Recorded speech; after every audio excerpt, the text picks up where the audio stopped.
नमस्कार जय जगन्नाथ।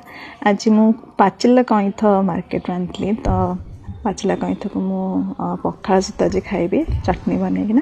तो पखाल सहित मु कईथ चटनी तापर साग भजा मूला भजा आलू झुडंग भजा शीत दिन स्पेशल आप देखिए मूला भजा सब आउ काकुड़ी सालाड काकुड़ी टमाटो पियाज सालाड।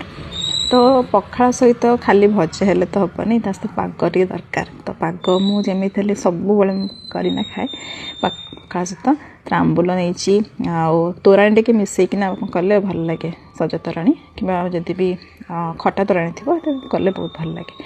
आउ जेहेतु सज तोराणी थी से खटा हाँपाई मुझे आंबुल पकई आलू मथामथी करने रसुण कंचा लंका धनिया पत्र आउ मिक्सचर मिक्सचर डाली मिक्सचर ने ना बहुत टेस्ट लगे चकटा चकटे खायापे। देखो बहुत रेडी गला आमर पाग आलू सहित आउ पखाल तो जमी पूरा टेस्ट ही लगे जो पाग सहित खायापे। शीत दिन तो कई पखाल बहुत शीत लगे कि मत तो बहुत भल लगे सब आइटम करना खाया। आपण मन भल लगे ना।